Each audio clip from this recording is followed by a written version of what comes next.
comment l'intensité du travail peut vous détruire? Alors, elle peut vous détruire humainement d'un point de vue santé, dans vos relations sociales, mais également dans votre mission professionnelle qui est la vôtre. Le point le plus important qui est à comprendre autour de ça, c'est que pour réussir à tenir dans la durée, on doit trouver un rythme de croisière qui soit supportable.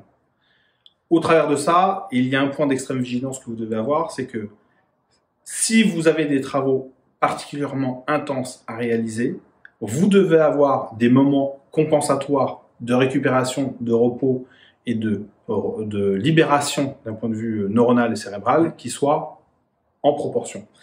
Sinon, je vais prendre un exemple pour l'expliquer. Imaginez demander à Usain Bolt de faire le 100 mètres toutes les heures. Est-ce que vous pensez sincèrement qu'il va y arriver? Il serait capable de le faire. Ouais, mais bon, admettons, il y arrive. Il va surtout te dire, va te faire voir.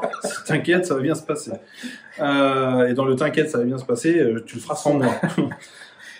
Donc autour de ça, vous devez être extrêmement vigilant sur l'énergie que vous mettez en œuvre pour atteindre votre objectif et savoir vous organiser des plages de repos et de récupération qui soient suffisants pour pouvoir tenir dans la durée. Et sur ces sujets-là, c'est toujours extrêmement difficile parce qu'il va y avoir après des phénomènes de personnalité et d'engagement et de capacité à se mettre dans des états de flow et des capacités à garder un focus qui seront assez différents d'une personne à l'autre. Et des personnes qui sont amenées à aller sur de l'épuisement professionnel sont des personnalités qui sont très souvent un peu bourrins sur cette capacité de travail et qui vont faire une erreur sur jusqu'où je vais m'engager.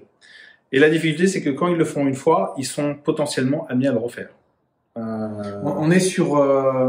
ça parle de mode de régulation. Alors, si vous travaillez sur les facteurs de risque psychosociaux, on est bien là-dessus. Les modes de régulation, c'est ce que Guillaume explique. C'est la capacité d'une personne à vivre son travail, on va parler de l'intensité, avec des modes de régulation qui lui permettent soit dans son activité professionnelle de pouvoir digérer la vague et l'intensité de ce qui lui est proposé. Et quand le mode de régulation ou les modes de régulation commencent à disparaître, vous pouvez avoir des personnes qui ont un impact sur leur santé physique ou mentale, parce que justement, elles n'arrivent plus à réguler cette notion d'intensité. Donc, nous ne sommes pas des machines. Voilà, accordez-vous des temps dans vos agendas pour vous détendre, pour aller déjeuner au bord de l'eau, pour aller en parler à votre hiérarchie, parce qu'on peut aussi rester sur la notion de travail. Bonne vitesse de croisière et bonne récupération. Salut.